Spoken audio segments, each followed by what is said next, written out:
Assalamualaikum warahmatullahi wabarakatuh. Dan salam sejahtera untuk kita semua. Efek stimulan kafein terhadap kognitif dan peningkatan fisik sangat disukai oleh sebagian besar orang di dunia. Kebanyakan dari kita adalah peminum kopi yang setia. Setidaknya meminum 1 cangkir atau lebih setiap hari. Secangkir kopi seringkali menjadi penjembatan sosial antar pesepeda. Sambil beristirahat, minum segelas kopi, kita biasanya terlibat perbincangan yang menarik antar sesama pesepeda. Walaupun sebelumnya kita tidak saling mengenal.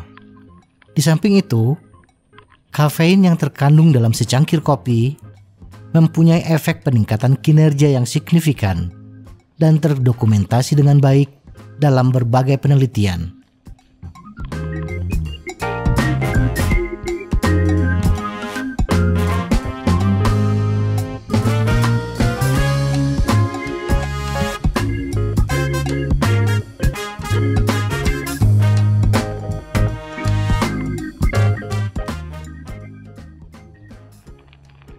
Bagaimana kafein bekerja di tubuh? Dalam keadaan normal, metabolisme ATP menyebabkan adenosin menumpuk secara bertahap di reseptor di otak. Dan tumpukan adenosin inilah yang menyebabkan kantuk. Kafein bertindak sebagai antagonis adenosin, mengikat dan memblokir sementara reseptor ini agar tidak aktif. Ini juga merangsang beberapa efek sekunder seperti peningkatan detak jantung dan euforia ringan. Kafein umumnya memicu toleransi jika digunakan secara teratur. Semakin lama kita minum kopi, maka peranan antagonis adenosinnya pun berkurang. Kita butuh lebih banyak kopi lagi untuk mengusir kantuk. Demikian pula, penghentian konsumsi secara tiba-tiba mempunyai dampak yang nyata. Mengantuk, sakit kepala, mudah tersinggung, dan kurang fokus adalah akibat umum dari penghentian kafein. Dampak kafein dan kecepatan metabolisme tubuh sangat bergantung pada genetika. Biasanya antara 2 hingga 12 jam, yang berarti beberapa orang mungkin memerlukan waktu hingga 6 kali lebih lama untuk menghilangkan efek kafein dibandingkan orang lain. Secara rata-rata, dampak kafein biasanya selama 6 jam. Ini artinya sebagian besar orang masih memiliki setengah kafein kopi yang bersirkulasi dalam darahnya 6 jam setelah meminumnya, dan seperempat masih ada setelah 12 jam.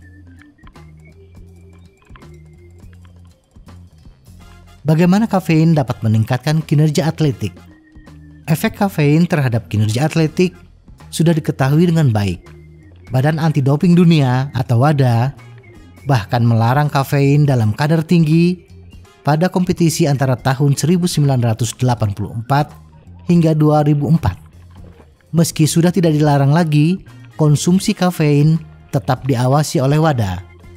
Berapa banyak kafein yang mampu meningkatkan kinerja atletik bervariasi. Beberapa penelitian menunjukkan tidak ada peningkatan dalam upaya maksimal. Namun, sebagian besar menunjukkan setidaknya beberapa dampak terukur pada daya tahan, rata-rata sekitar 3%. Namun, seperti efek kafein pada umumnya, hal ini juga ditentukan secara genetik. Sebuah penelitian terhadap pesepeda yang melakukan time trial sejauh 10 km menemukan bahwa bergantung pada variasi gen pesepeda. Beberapa atlet meningkatkan waktu mereka dengan kafein sebanyak 6,8%. Beberapa tidak mengalami efek apapun, dan yang lain mengalami penurunan performa sebesar 13,7%. Meskipun WADA pernah melarang penggunaan dosis tinggi, sebagian besar atlet mengalami efek ergogenik terkuat sekitar 3 hingga 6 mg kafein per kilogram berat badan. Ini sebenarnya adalah dosis yang relatif normal, setara dengan 1 atau 2 cangkir kopi bagi kebanyakan orang.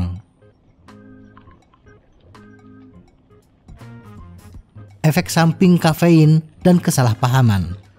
Seperti zat psikoaktif lainnya, kafein juga menimbulkan beberapa hal yang tidak diinginkan. Menurut Mayo Clinic, lebih dari 400 mg sehari atau 4 hingga 5 cangkir kopi sehari dapat menyebabkan sakit kepala, insomnia, sakit perut, dan kecemasan.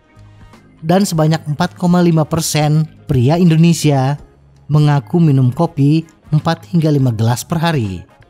Sedangkan dalam dosis besar bisa berakibat fatal. Kafein dapat menghambat penyerapan nutrisi tertentu, terutama bagi para atlet. Hal ini untuk sementara dapat mengurangi penyerapan zat besi hingga 90%. Ini juga mempengaruhi metabolisme tubuh, antara lain kalsium, vitamin D, vitamin B, dan mangan.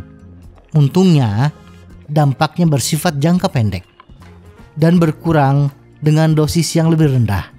Oleh karena itu, ada baiknya kita mengurangi konsumsi kafein setidaknya sampai dalam jumlah sedang.